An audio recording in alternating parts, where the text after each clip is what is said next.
Assalamualaikum warahmatullahi wabarakatuh. Hari ini kita akan membahas IPS tema 1, Kondisi Geografi dan Pelestarian Sumber Daya Alam.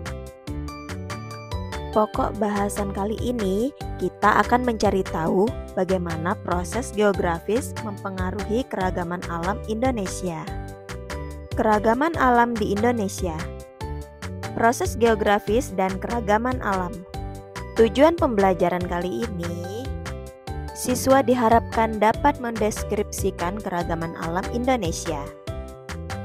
Apa yang dimaksud dengan keragaman alam? Keragaman alam dapat diartikan sebagai banyaknya jenis atau bentuk kondisi alam di suatu tempat, sehingga dapat dibedakan kondisi alam di suatu tempat dengan tempat lainnya. Sebagai contoh, Provinsi Banten terkenal dengan banyaknya keragaman alam, salah satunya pantai di kawasan Anyer. Berbeda dengan Banten, di Jawa Barat terkenal dengan keragaman alam berupa pegunungan. Hal tersebut dikarenakan kondisi geografis Banten dan Jawa Barat yang berbeda. Kemudian, kenapa kondisi alam setiap daerah di Indonesia berbeda-beda?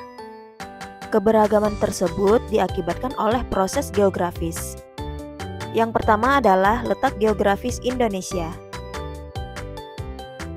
Berdasarkan letak geografis, Indonesia terletak di antara dua benua, yaitu benua Asia dan benua Australia, serta di antara dua samudra, yaitu Samudra Pasifik dan Samudra Hindia.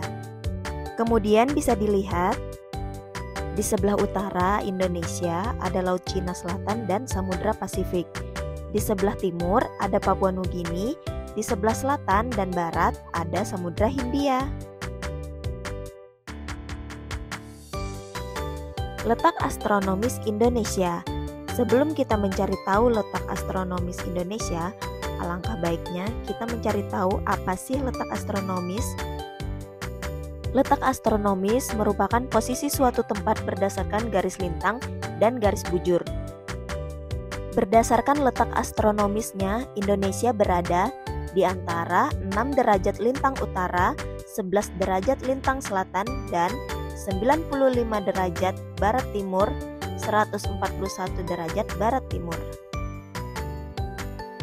Kemudian, bagaimana cara membaca garis lintang dan garis bujur?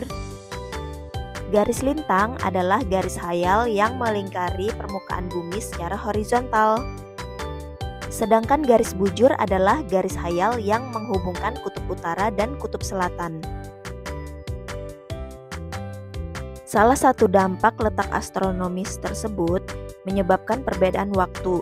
Terdapat 3 pembagian zona waktu di Indonesia, yaitu waktu Indonesia Barat atau WIB, waktu Indonesia Tengah yaitu WITA, dan waktu Indonesia Timur yang memiliki perbedaan waktu 1 jam.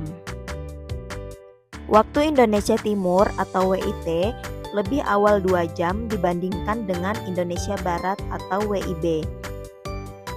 Penetapan zona waktu ini dilakukan sejak 1 Januari 1988. Luas wilayah Indonesia. Indonesia merupakan negara terluas di Asia Tenggara. Berikut adalah luas daratan Indonesia dan luas lautan Indonesia. Letak geologis Indonesia. Letak geologis adalah posisi suatu wilayah yang didasarkan pada struktur geologi atau susunan batuan di sekitarnya. Secara geologis, Indonesia dilalui 2 jalur pegunungan dunia, yaitu pegunungan Sirkum-Pasifik dan Sirkum-Mediterania. Letak geologis Indonesia menyebabkan Indonesia memiliki banyak gunung api aktif. Jalur pegunungan di Indonesia membentang dari ujung utara Sumatera memanjang melalui pantai barat Sumatera, melewati Pulau Jawa, Nusa Tenggara, Banda, Sulawesi, dan Halmahera. Aktivitas vulkanik yang intens di Indonesia terjadi karena pertemuan 3 lempeng dunia. Lempeng Eurasia di sebelah utara, lempeng Indonesia, Australia di sebelah selatan, dan lempeng Pasifik di sebelah timur. Pertemuan lempeng tektonik dapat menyebabkan patahan, retakan, dan kerusakan pada kerak bumi yang memungkinkan magma mengalir ke permukaan bumi dan terbentuk gunung api.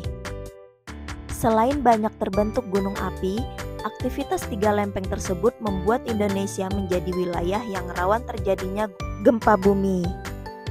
Cuaca dan iklim. Cuaca adalah suatu kondisi rata-rata udara pada saat tertentu di suatu wilayah yang relatif sempit dan dalam waktu yang singkat.